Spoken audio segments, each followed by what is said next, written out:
doctor Harold Caballeros, del partido Visión con Valores. Doctor Caballeros, vamos a ver, nos quedamos en el tema de la justicia, en el tema de que hay gente que quisiera cumplirle y que prácticamente no lo puede hacer porque el sistema no se lo permite. Y luego los guatemaltecos decidimos hace algunos años convocar a la comunidad internacional para que nos viniera a dictar las pautas de cómo administrarnos, de cómo aprender a administrar la justicia. Bueno, tenemos a la CICIG. No sé si los guatemaltecos decidimos, ¿verdad? Pero algún grupo de guatemaltecos decidió. Los que nos representaban en ese momento en el Ejecutivo y en el Legislativo y aprobaron una Comisión Internacional contra la Impunidad. Lo que quisiéramos al final del día, los que lo aprobaron y los que no lo aprobaron, ya que está funcionando, es que esa CICIG fuera químicamente pura y alejada de toda manipulación. ¿Qué observaciones tiene usted al respecto? Nosotros tenemos en la CICIG una cantidad de recursos que se le asignaron que hace posibles las investigaciones, que han dado los resultados que han dado, que todos estamos de acuerdo, que es positivo, etcétera. Quizás aquí lo que habría que notar, saliéndome un poco de la CICIG, es que todo el sistema de justicia, ese que llamamos infiltrado, colapsado, etcétera, todo tiene una sola raíz, que es moral otra vez, que se llama la corrupción. Porque no hay inversión en justicia en Guatemala, como no hay inversión en educación, como no hay inversión en la Policía Nacional, a pesar de tener el presupuesto más alto de la historia, 50,000 millones de quetzales. Y sin embargo, ese dinero se licúa, se diluye por causa de la corrupción. Es decir, se roban la plata, en pocas palabras. Y esa corrupción nos hace perder dos cosas. No solo nos hace perder dinero, eso es lo de menos, nos hace perder la oportunidad. Voy a dar un ejemplo que doy a menudo.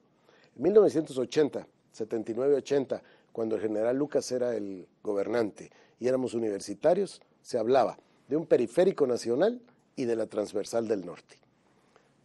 Seguramente que algunos de los que nos están escuchando o viendo se acuerdan del robo de los 120 millones en ese tiempo, y ya no me acuerdo si se llamaba CAC o CCA, etcétera, corrupción. Bueno, la corrupción se robó la plata, pero no se robó la plata.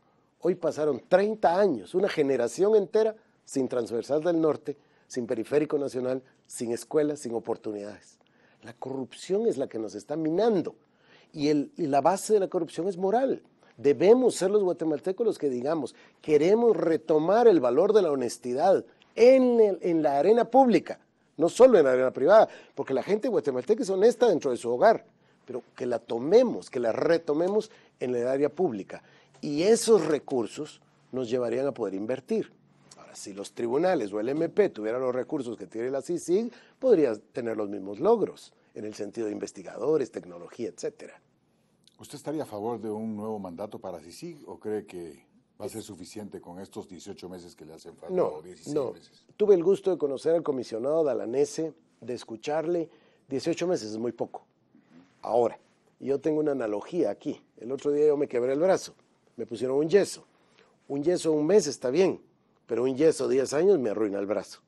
Entonces, la CICIG debe darnos ciertos resultados, pero cumplir con su mandato. Estuve leyendo el mandato el otro día, la ley constitutiva de la CICIG. Dice que la CICIG tiene como objetivo primordial fortalecer las instituciones de justicia de Guatemala. Entonces, el combate a la impunidad es una cosa, los grupos organizados, etcétera, pero el fondo del asunto es cómo fortalecemos nuestro sistema de justicia. Ese es el tema, que nosotros podamos realmente llenar la plaza del fiscal general, el Instituto de Defensa Público Penal, etcétera. Doctor, alejémonos un poco del tema de la justicia que lo hemos agotado en los primeros casi 12 minutos.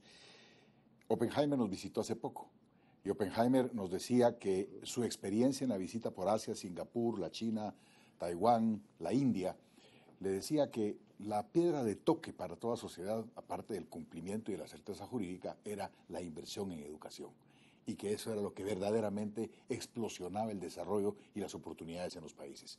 Usted está muy vinculado a la educación de toda la vida, ha dirigido colegios, tiene una universidad, el tema educativo lo maneja. ¿Tiene usted una propuesta, por supuesto, distinta para encontrar un corto plazo de resultados en el ámbito de la educación del país? Voy a responder de dos formas. Yo me siento muy identificado con Oppenheimer porque yo estoy en todo este proyecto político y me salgo de mi ocupación anterior justo por la observación de esos países orientales que lograron un desarrollo verdaderamente, ¿qué diría yo? Un desarrollo notable para sus propios habitantes. Entonces yo noté que ellos tenían, número uno, un plan de largo plazo, y por eso nosotros hablamos del plan 2050 para Guatemala. El plan nuestro es en 40 años llevar al país a ser un país de primer mundo, a ser un país desarrollado. Ahora hablemos de qué se necesita para ello. En el plan la semilla fundamental es la educación. El país que no invierte en sus propios habitantes no tiene futuro. Invertir en los habitantes es invertir en salud, invertir en nutrición e invertir en educación. Después ya pasamos a un empleo. Pero hoy en día no podemos tener educación cuando tenemos 71.9% de niños indígenas con desnutrición crónica. Primero tenemos que solventar el problema de la desnutrición. Por ejemplo, Venezuela lo atacó hace 71 años, Costa Rica hace 41 años y nosotros no lo hemos hecho. Es una tarea pendiente. Entonces, para que nuestra teleaudiencia comprenda en toda su dimensión qué efecto tiene la desnutrición en el niño de 0 a 8 meses en el ámbito de su comprensión y su capacidad de cuando el asimilar niño educación. Es desnutrido, de 0 a 3, su capacidad cerebral no se desarrolla. Punto. Lo voy a decir de una manera muy brusca. El gobierno chileno contrató a un experto y le dijo, queremos saber el tamaño del problema, cómo se soluciona y cuánto cuesta. Llegó y les dijo, este es el tamaño del problema. ¿Cómo se soluciona? No se soluciona y no cuesta nada porque no se soluciona. Porque ya no importa qué se haga después con el niño, porque fue limitada su capacidad cerebral. Entonces tenemos que trabajar en el niño de 0 meses ahora. Hoy. En el de 2 debemos días. trabajar con la señora embarazada. Esa es la realidad. Debemos trabajar. Cuando yo visito Telemán, Chicamán, cuando voy a Alta Verapaz, cuando voy al altiplano y ves una señora joven, tremendamente desnutrida y con 6, 8 meses de embarazo. Eso tenemos verdaderamente que trabajarlo. La desnutrición es el problema número 1, pero luego viene la inversión en educación. Nuestra propuesta es muy simple, Julio. Nosotros proponemos una reforma moral, que es un ataque frontal a la corrupción, una reforma educativa y una reforma económica. Muy bien. Vamos a hablar más adelante del Plan 2050 de una manera más detallada. El Ministerio de Educación tiene el presupuesto más alto de todos los ministerios y tenemos aparentemente logros muy importantes en alfabetización. Creo que tenemos una plataforma bastante sólida como para poder empezar a trabajar. Vamos a ir a este corte comercial y volvemos con el doctor Harold Caballeros de Visión con Valores.